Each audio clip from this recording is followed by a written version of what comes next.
Praise the Lord. ஆண்டவரும் அருமை இரட்சகருமாகிய இயேசு கிறிஸ்துவின் நாமத்தில் நான் உங்களை வாழ்த்துகிறேன். மறுபடியுமாக கர்த்தருடைய பரிசுத்தமுள்ள சன்னிதானத்திலிருந்து கர்த்தருடைய பரிசுத்தமான வார்த்தைகள் மூலமாய் உங்களை சந்திப்பது மிகுந்த மகிழ்ச்சி. ஆண்டவருடைய பெரிதான கிருபையினால தொடர்ந்து நாம் சத்திய வசனங்களை ஆராய்ந்து அறியும்படி கர்த்தர் நமக்கு கிருபை பாராட்டி வருகிறார்.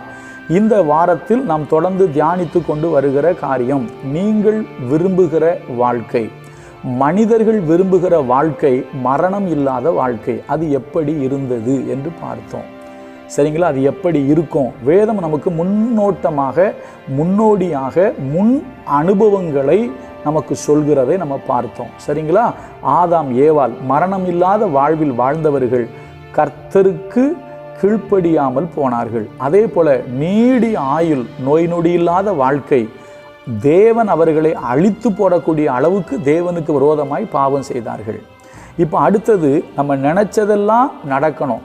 நம்ம எல்லாரும் அதனை விரும்புகிறோம். நினைத்ததெல்லாம் நடக்கிற ஒரு நிலையில் மனிதன் இருந்தால் அவன் எப்படி இருப்பான்?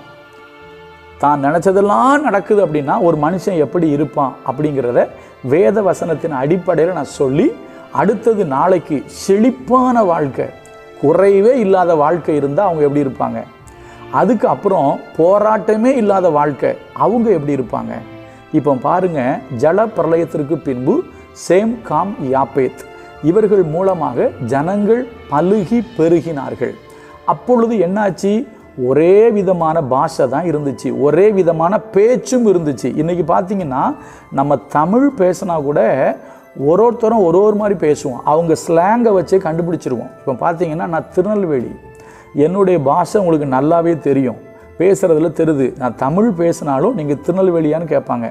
அதே போல் நாகர்கோயில், கன்னியாகுமரி டிஸ்ட்ரிக்டில் உள்ளவங்களை நீங்கள் பார்த்தீங்க அப்படின்னா அவங்கள கேட்பாங்க, நீங்கள் அந்த கன்னியாகுமரியான்னு கேட்பாங்க. அதே போல் இப்போ நான் ஊழியம் செய்கிற பகுதி திருப்பூர் மாவட்டம், இது கொங்கு மண்டலம். இந்த பகுதியில் உள்ளவங்க பேசுகிறத நீங்கள் கண்டுகொள்ள முடியும், நீங்கள் கொங்கு மண்டலமா அப்படின்னு சொல்ல முடியும். ஏன்னா தமிழ் தான், ஆனால் பேசுகிறதுல என்ன உண்டு? வித்தியாசம் உண்டு. அதே போல் சென்னைக்கு போனால் சொல்லவே வேண்டாம்.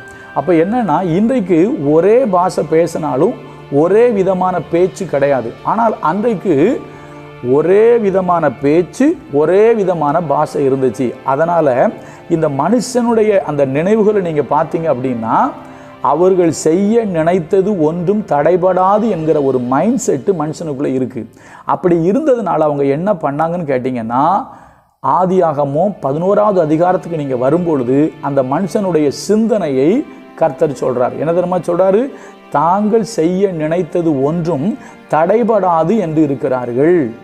அப்படி இருந்து தான் என்ன பண்ணுறாங்க? தேவன் சொன்னதற்கு மாறாக அவங்க செயல்பட்டாங்க. நான் கொஞ்சம் உள்ளே போகிறேன். இப்போ பாருங்கள், படிக்கிற முதல்ல ஆதியாகமம் 11:6. அப்பொழுது கர்த்தர், இதோ ஜனங்கள் ஒரே கூட்டமாக இருக்கிறார்கள், அவர்கள் அனைவருக்கும் ஒரே பாஷையும் இருக்கிறது, அவர்கள் இதை செய்ய தொடங்கினார்கள். இப்பொழுதும் தாங்கள் செய்ய நினைத்தது ஒன்றும் தடைபட மாட்டாது என்று இருக்கிறார்கள். அப்போ மனுஷனுடைய மனசு எப்படி இருக்குது? நம்ம செய்ய நினைச்சது ஒன்றும் தடைபடாது. இப்போ நம்ம கூட அப்படி யோசிப்போம்ல, நான் நினச்சதெல்லாம் நடக்கணும், நான் நினச்சதெல்லாம் நடக்கணும். இங்கே அவங்களும் அப்படி தான் சொல்கிறாங்க, நம்ம நினச்சதெல்லாம் நடக்கணும், நடத்தி காட்டணும். என்ன நடத்தி காட்டணும்? கர்த்தர் சொன்னது என்ன? பேழையை விட்டு வெளியே வந்த அவர்களை ஆசீர்வதித்து நீங்கள் புறப்பட்டு போங்க, பழுகி பெருகி பூமியை நிரப்புங்கன்னு சொன்னார். ஆனால் இவங்க என்ன நினைக்கிறாங்க அப்படின்னு கேட்டிங்கன்னா, நோவா உலகத்தை அதாவது தன்னுடைய குடும்பத்தை காப்பாற்றுறதுக்கு ஒரு பேழையை கேட்டினார். அது கர்த்தர் சொல்லி செஞ்சார். கர்த்தர் இவங்களுக்கு என்ன சொன்னார்? நீங்கள் பழுகி பெருகி பூமியை நிரப்புங்கன்னு தான் சொன்னார். ஆனால் இவங்க என்ன பிளான் பண்ணுறாங்க? இதான் பார்க்கணும், நல்லா கவனிச்சுக்கிடுங்க. நான் நினச்சதெல்லாம் நடக்கணும் அப்படின்னா, தேவன் நினைத்ததை நான் செய்யாமல் நான் நினைத்ததை செய்கிறவனாய் நான் மாறிவிடுவேன். அதுதான் இங்கே நடக்குது. என்ன பண்ணுறாங்க? இவங்க ஒரு பிளான் பண்ணுறாங்க. என்ன சொல்கிறாங்க? வாங்க எல்லாரும் போவோம் அப்படின்னு சொல்லி என்ன பண்ணுறாங்க? ஒரு சமபூமியை கண்டு, அங்கு என்ன இருக்குது உங்களுக்கு? படிக்கட்டுமா? ஆதியாகமம் 11:3. அப்பொழுது அவர்கள், நாம் செங்கல் அறுத்து அதை நன்றாய் சுடுவோம் வாருங்கள் என்று ஒருவரோடு ஒருவர் பேசிக்கொண்டார்கள். கல்லுக்கு பதிலாக செங்கலும் சாந்துக்கு பதிலாக நிலக்கீழும் அவர்களுக்கு இருந்தது. அடுத்த வார்த்தை, பின்னும் அவர்கள், நாம் பூமியின் மீதெங்கும் சிதறி போகாதபடிக்கு. அப்போ தேவ திட்டம் என்ன? நீங்கள் பழுகி பெருகி பூமியை நிரப்புங்கன்னு சொன்னார். ஆனால் இவங்க பாருங்க, தான் இவங்க நினப்பு.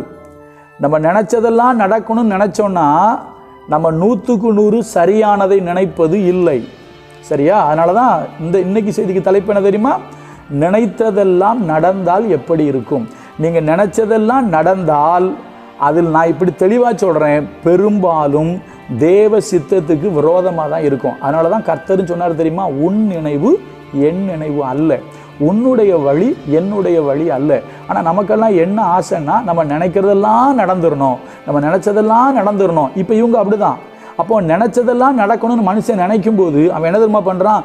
தேவ சித்தத்தை விட்டு விலகுகிறான்.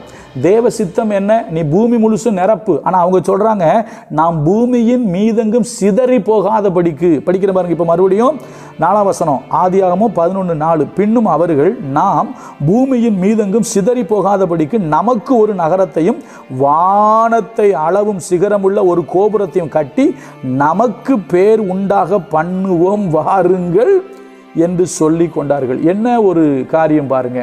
அப்போ ஒன்று, இது தேவன் சொல்லலை, நோவா கிட்ட கர்த்தர் சொன்னார், இவங்க கிட்ட கர்த்தர் சொல்லலை. கர்த்தர் சொன்னது ஒன்று தான், நீங்கள் பழுகி பெருகி பூமியை நிரப்புங்க. ஆனால் அவங்க சொல்கிறாங்க, பழுகுவோம் பெருகுவோம், ஆனால் இங்கேயே இருப்போம், பூமியை என்ன செய்ய மாட்டோம், நிரப்ப மாட்டோம். அப்போ பாருங்க, நினச்சதெல்லாம் நடந்தால் எப்படி இருக்கும் தெரியுமா? இப்படி தான் இருக்கும். எப்படி? தேவ சித்தத்துக்கு மாறாக நம்மளை செயல்பட வைக்கும். நம்ம நினச்சதெல்லாம் நடக்குது அப்படின்னாச்சுன்னா கண்டிப்பாக மனுஷன் தேவ சித்தத்துக்கு மாறாக செயல்பட ஆரம்பித்து விடுவான். அதற்கு ஒரு நல்ல உதாரணம் இங்கே இருக்குது. அதுக்காக நீங்கள் நினச்சது நடக்கக்கூடாதுன்னு நான் சொல்லலை. பைபிள் சொல்லுது, நீதிமானுடைய ஆசை நன்மை தான், நீதிமானுக்கு அவன் விரும்புகிற காரியம் கொடுக்கப்படும். எப்போவுமே நீதிமான் தேவ சித்தத்துக்கு விரோதமாக போக மாட்டான். தேவன் என்ன நினைக்கிறாரோ அதைத்தான் யார் செய்வான்னா நீதிமான் செய்வான். இந்த ஜனங்கள் தேவன் நினைத்ததை செய்யலை, தேவன் சொன்னதை செய்யலை, தேவன் சொன்னதற்கு மாறாக செயல்பட்டார்கள். அப்போ மூன்றாவது கர்த்தர் சொல்கிற செய்தி என்ன? நினச்சதெல்லாம் நடக்கிற வாழ்க்கை இருந்தால் எப்படி இருக்கும்னு கேட்டிங்கன்னா, பல நேரங்களில் இப்படி சொல்லட்டுமா, 90% மேலே தேவனுடைய சித்தத்தை விட்டு உங்களை வழி விலக பண்ணும். ஏன்னா நம்ம நினச்சதெல்லாம் நடக்குது அப்படின்னா நம்ம என்ன பண்ண ஆரம்பிச்சிருவோம்னா, எதை வேணாலும் செய்ய ஆரம்பிச்சிருவோம். இன்னொரு சின்ன எக்ஸாம்பிள் சொல்கிறேன். தாவீது கர்த்தருக்கு தேவனுடைய ஆலயத்தை கட்டுறதுக்கு பிளான் பண்ணுறான். அப்போ அந்த வார்த்தையை யார்கிட்ட சொல்கிறாப்புல? நம்ம நாத்தான்கிட்ட சொல்லுவாப்புல. அப்போ நாத்தான்னு சொல்லுவார், உன் மனதில் இருக்கிறபடியே செய்யும் அப்படின்னு சொல்லிடுவாப்புல. அன்னைக்கு ராத்திரி கர்த்தர் சொல்வார், வேண்டாம், தாவீது எனக்கு ஆலயம் கட்ட வேண்டாம், அவன் பையன் கட்டட்டும் அப்படிம்பாரு. புரியுதா உங்களுக்கு? அப்போ நீங்கள், ஏன்னா இப்போ தாவீதுட்டு அதுக்கு தேவையான எல்லாமே இருக்குது. தாவீது நினச்சதெல்லாம் நடப்பிக்க முடியுங்க, ஆனால் அவன் தேவ சித்தத்துக்கு கீழ்ப்படிஞ்சான். ஆனால் இன்னைக்கு சில மக்கள் எப்படி இருக்காங்க தெரியுமா? நம்ம நினச்சதெல்லாம் நடக்குது அப்படின்னா தேவ சித்தத்தை விட்டு விலகி விடுகிறார்கள், தேவன் சொல்லாததை செய்ய ஆரம்பித்து விடுவார்கள். அதனால தான் நினச்சதெல்லாம் நடந்தால் எப்படி இருக்கும்னா இப்படி தான் இருக்கும். தேவ சித்தத்தை விட்டு மீறி போகிறது, தனக்கு பேர் உண்டாக விரும்புகிறது, கர்த்தர் சொல்லாததை செய்வது. இன்றைக்கி நிறைய பேருடைய வாழ்க்கையில் அவங்க நினச்சதெல்லாம் நடக்குன்னு சொல்லிட்டு அநேகர் தேவ சித்தத்தை விட்டு விலகிட்டாங்க.